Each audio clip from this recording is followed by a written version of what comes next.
Watching all the Harry Potter movies for the first time, so here are my thoughts on Harry Potter and the Deathly Hallows Part 1. So I watched this movie last night and I really enjoyed it. I would say this one's definitely near the top of my list for the Harry Potter films. And this is a weird thing to say, but this one felt more like a movie. I mean, the other ones are movies, like don't get me wrong, but I don't know, maybe more adult. Like the way it was filmed, everything just gave a different feel than all of the rest of the Harry Potter movies that I've watched so far, which I really did like. I enjoyed. Obviously, it felt like, obviously, I know it was a part one because there's part two. So it, like someone said to me, it felt like the calm before the storm. Like something's coming. Like it felt like it was a build up to that, which even though some of the other movies felt like that, in this movie it made sense and it was still good. I love all the different things they went through in the film, you know, all like drinking the potions to look like different people to go inside of the Ministry of Magic. That was really cool. Everything, all the locations they went to, like Hermione and Harry, like in the forest and stuff, that was cool. Also the Snatchers, I don't think I've seen Snatchers in another film if I'm not mistaken, so seeing Snatchers was cool.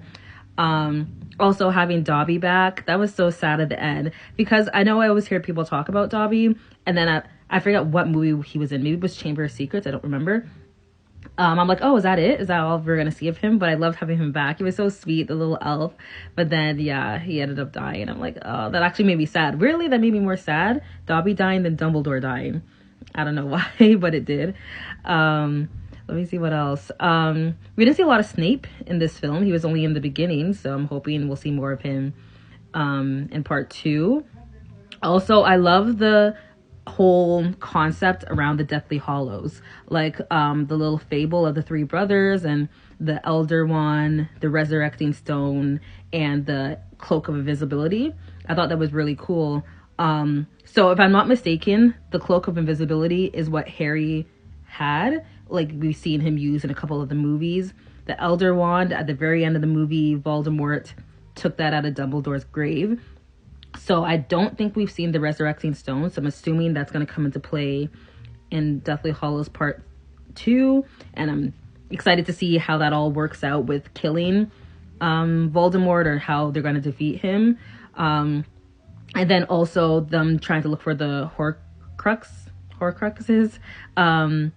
Yeah, so I think with this movie, they only really ended up getting the necklace, which Ron ended up destroying through with the sword of Gryffindor. I thought that was nice.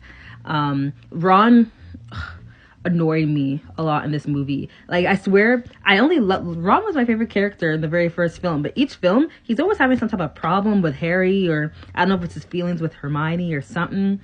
It's just been annoying me, and then he comes back and he's fine again, but it's like, he's being too wishy-washy. But yeah, so far, that's my thoughts on the movie. I thought it was really good. I'm